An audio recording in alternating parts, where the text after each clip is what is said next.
Salut les amis, on est le samedi 23 septembre 2023 et j'avais envie de vous emmener jardiner avec moi.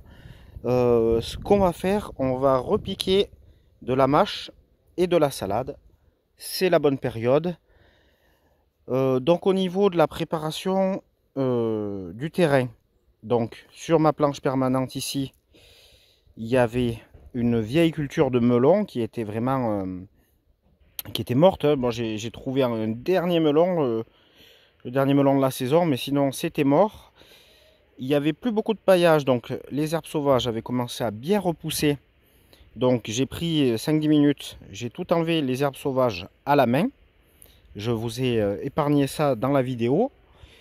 Mais je vais essayer de filmer les autres étapes et de filmer la plantation avec vous.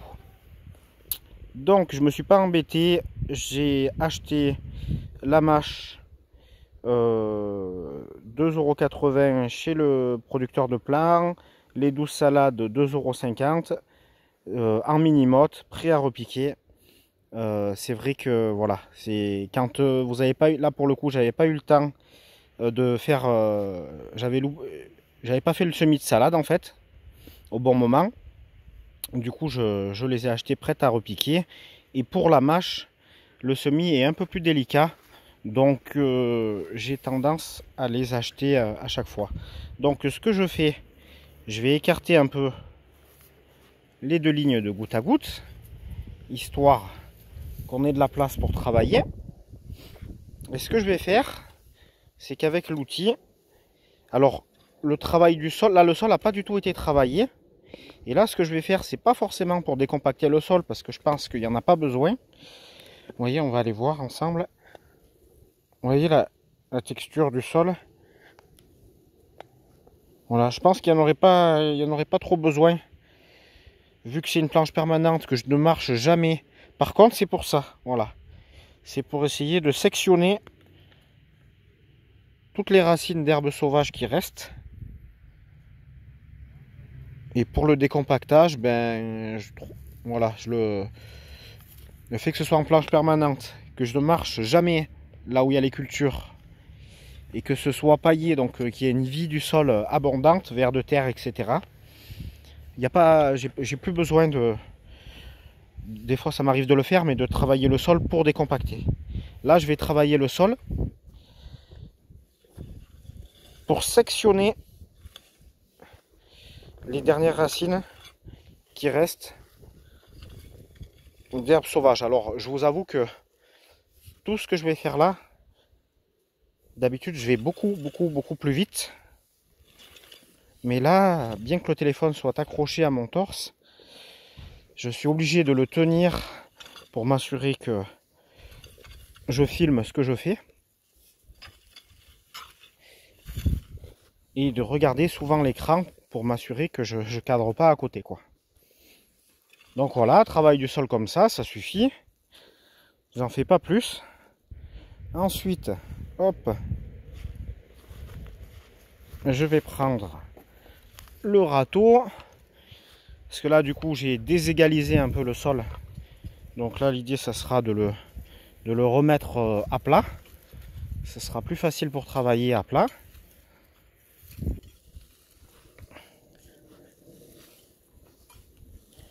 Hop, vite fait.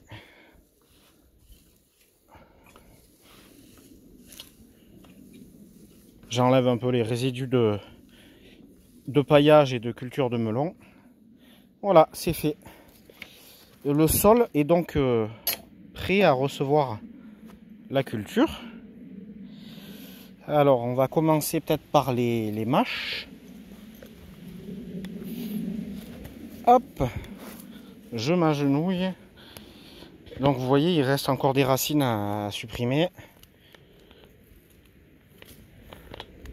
Hop, voilà, ça a pas... Voilà, il y a des finitions, des petites finitions à faire à la main. À certains endroits. Et donc, voilà comment ça se présente les mini-mottes. Alors, j'essaye de... Voilà, vous pouvez faire comme ça. Hop, c'est pas grave si elle tombe. Hein. Pas grave du tout. Voilà, et puis elles viennent se détacher toutes seules. Hop. Alors là, elles sont un peu toutes en vrac. Je vais les réorganiser parce qu'elles sont tombées. Et puis ensuite, hop. Donc là, ça vous inquiétez pas. C'est des graines de melon, un melon que j'ai pas ramassé, qui a pourri. Donc voilà, il y a les graines. Du coup, il y en a qui ont déjà germé.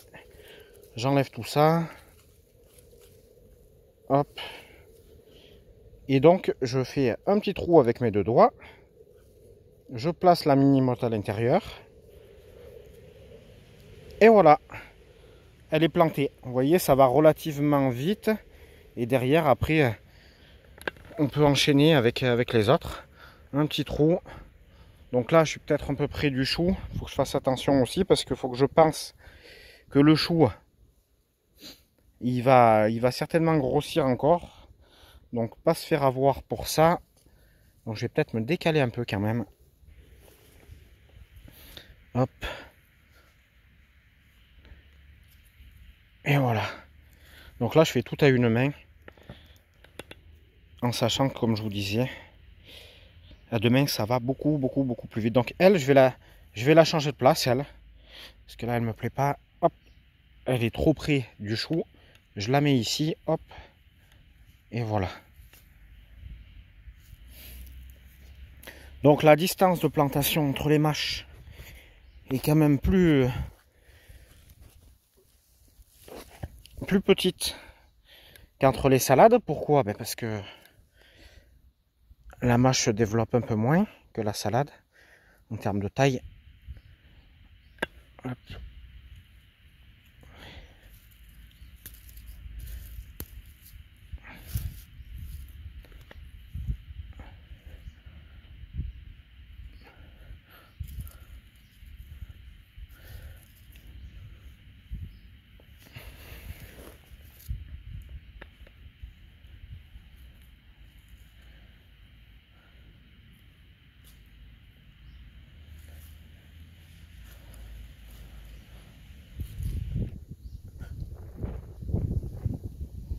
Ah, je suis désolé, des fois je rate le cadre. Vous voyez là, il y a une souche de pissenlit que j'ai pas enlevée. Donc il faudrait que j'arrive à l'enlever. Hop. Voilà, j'ai pas tout réussi à peut-être à tout enlever, mais j'ai enlevé le plus gros. Hop, voilà. Hop, allez, on continue. Et là, quand je mets la main dans la terre comme ça pour faire le trou, il m'arrive de sentir des racines. Hop, je les sors. Comme ça, elles vont pas rentrer en concurrence avec mes petits plants de mâche. Et puis du coup, ça retardera le prochain désherbage.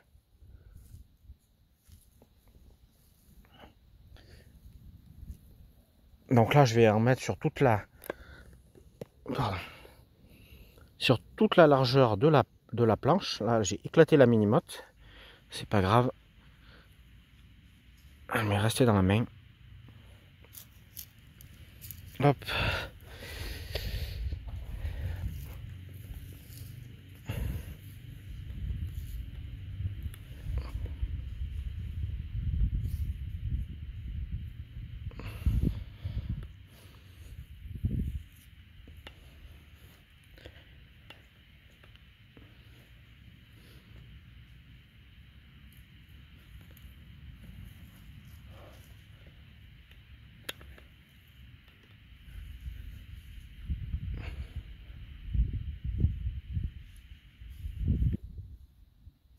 Voilà, ça suffit. Je fais le tour parce que là, je voudrais remplir les trous ici, histoire d'utiliser la planche sur toute la largeur.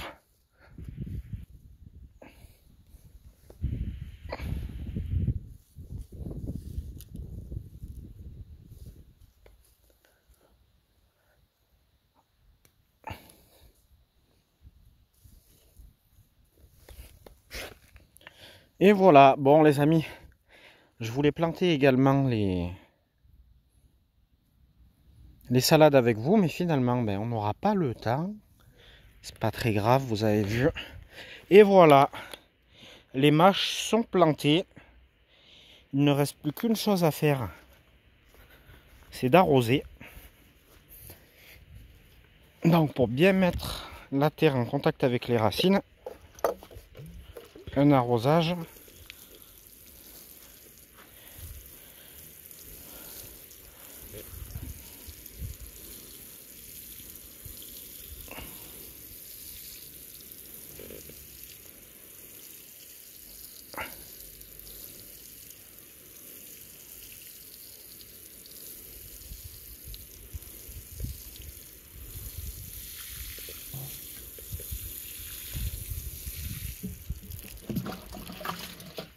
Et voilà les amis,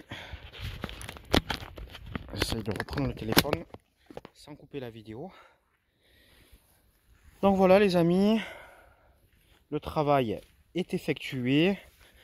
Je vous montre un peu une petite vue d'ensemble du potager qui est loin d'être plein. Comparé à d'habitude, c'est vrai que ça change. Je vous avais expliqué un peu les raisons. Voilà, je fais de mon mieux, je donne le meilleur de moi-même chaque jour, mais on n'a que 24 heures dans une journée, donc c'est vrai que j'essaye de garder un peu de temps pour le potager, mais c'est pas évident, et j'essaye aussi de garder un peu de temps pour vous faire ces petites vidéos, et j'espère qu'elles vous plaisent. Voilà le développement des choux. Ah oui, je voulais vous montrer aussi l'évolution des boutures de mûres sans épines qu'on a faites ensemble la semaine dernière. Donc ça c'est dans la dernière vidéo. Oui, c'était la semaine dernière. Hein. Du coup voilà l'évolution. Donc il n'y en a aucune qui est morte. Et même vous voyez là, ça repart. Voilà, c'est ça que je voulais vous montrer.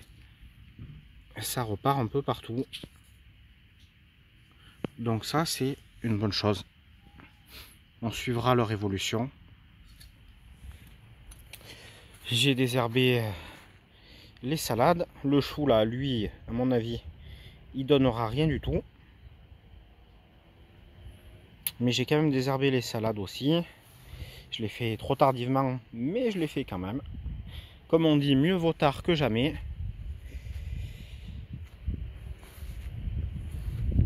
Et puis voilà, les choux ils vont continuer à grossir. Ils ont encore le temps d'ici l'automne, le début d'automne. J'ai ramassé des courgettes, je suis content. Sur les plants qui étaient repartis comme ça, plein milieu du passe-pied. Voilà, je vous montre un peu les petits brocolis qui sont pas très jolis, je pense. Celui-là est un peu plus joli. On va voir comment ça évolue. Et puis voilà, je vous souhaite un excellent dimanche les amis. Et puis à bientôt pour une prochaine vidéo.